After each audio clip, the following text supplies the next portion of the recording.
నమస్తే అన్న అందరికీ నమస్కారం.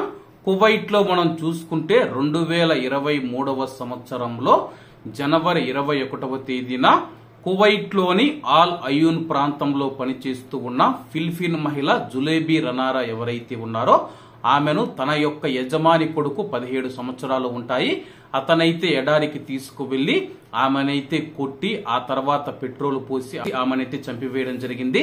అలాగే ఆమె చనిపోయే సమయానికి మనం చూసుకుంటే ఆమె గర్భవతి.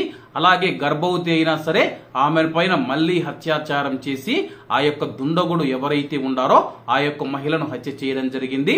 అప్పట్లో ఈ కేసు కువైట్ దేశవ్యాప్తంగా సంచలనం సృష్టించిన విషయం అందరికీ తెలిసిందే. ఆ తర్వాత నిందితుడిని అదుపులోకి తీసుకున్నారు. అలాగే అతన్ని కువైట్ క్రిమినల్ కోర్టు ముందు హాజరుపరచగా అతడికి కువైట్ క్రిమినల్ కోర్టు 15 సంవత్సరాల జైలు శిక్ష మరియు 1 సంవత్సరం డ్రైవింగ్ లైసెన్స్ లేకుండా డ్రైవింగ్ చేసినందుకు 1 సంవత్సరం జైలు శిక్ష విధించింది. అలాగే నిందితుడి యొక్క తల్లిదండ్రులు ఎవరైతే ఉన్నారో కువైట్ యజమాని యొక్క ఆ యొక్క నిందితుడి యొక్క తల్లిదండ్రులు ఎవరైతే ఉన్నారో కువైటీలు జులేబీ రనారా కుటుంబాన్ని అయితే సంప్రదించడం జరిగింది.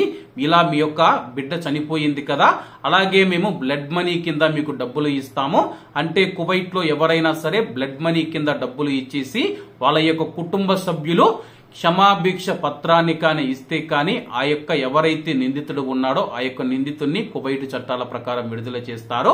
కానీ జులేబీ రనారా కుటుంబం అయితే నిరాకరించడం జరిగింది. ఈ యొక్క పాపిష్టి డబ్బు మాకు వద్దు, నిందితుడికి తప్పకుండా శిక్ష పడాలని చెప్పేసి. అలాగే ఈ యొక్క కేసులో ఫిలిపిన్ ఎంబసీ అయితే ప్రత్యేక లాయర్ను పెట్టి నిందితుడికి శిక్ష పడేంత వరకు పోరాడడం జరిగింది. నిజంగా ఫిలిపిన్ ఎంబసీకి హ్యాట్సప్ అయితే చెప్పుకోవచ్చు. ఎందుకంటే తమ యొక్క గృహ కార్మికురాలికి, తమను నమ్ముకొని కువైట్కు వచ్చిన గృహ కార్మికురాలికి ఇలా జరగడం, ఆమె చనిపోవడం, అలాగే నిందితుడు మైనర్ అని చెప్పేసి చాలా వరకు కేసు లేకుండా చేయాలని చెప్పి ప్రయత్నిస్తూ ఉన్న నేపథ్యంలో ఫిలిపిన్ ఎంబసీ ఏమాత్రం వెనక్కి తగ్గకుండా అంతర్జాతీయ చట్టాల ప్రకారం ఆ యొక్క నిందితుడికి శిక్ష పడాలని చెప్పేసి ఆ యొక్క దుర్మార్గుడికి శిక్ష వేసింది. తాజాగా ఆ యొక్క కువైట్ యువకుడు మనం చూసుకుంటే తుర్కీ అయద్ ఆల్ అజ్మీకి హత్యా నేరం కింద అతనైతే పై కోర్టుకు వెళ్లడం జరిగింది, అప్పీల్స్ కోర్టుకు. దయచేసి ఈ యొక్క శిక్షను రద్దు చేయాలని చెప్పి విచారించిన కువైట్ అప్పీల్స్ కోర్టు కూడా అతని యొక్క శిక్షను సమర్థించడం జరిగింది. అలాగే ఈ యొక్క కేసులో మనం చూసుకుంటే ఆ యొక్క కువైట్ యువకుడికి అందరూ మరణ శిక్ష పడాలని చెప్పేసి కోరడం జరిగింది. కానీ కువైట్ చట్టాల ప్రకారం అతను మైనర్ కావడంతో అయితే అతనికి 15 సంవత్సరాల జైలు శిక్ష, డ్రైవింగ్ లైసెన్స్ లేకుండా డ్రైవింగ్ చేసినందుకు మొత్తం 16 సంవత్సరాల జైలు శిక్ష విధించబడింది.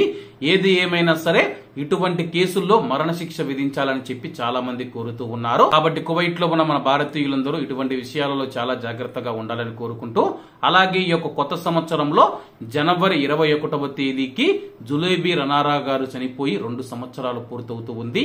కానీ నిందితుడు నేను నిర్దోషినని చెప్పేసి, ఆమెను చంపలేదని చెప్పేసి ఏమాత్రం సిగ్గు ఎగ్గు లేకుండా కేసు నుంచి తప్పించుకోవాలని చెప్పేసి, అలాగే శిక్ష అనుభవించకుండా తప్పించుకోవాలని చెప్పేసి పైకోర్టుకు వెళుతూ ఉన్నారు. పైకోర్టు కూడా తిరస్కరించడంతో ప్రస్తుతం అతను తప్పకుండా అయితే ఈ యొక్క శిక్షను అనుభవించాల్సి ఉంటుంది.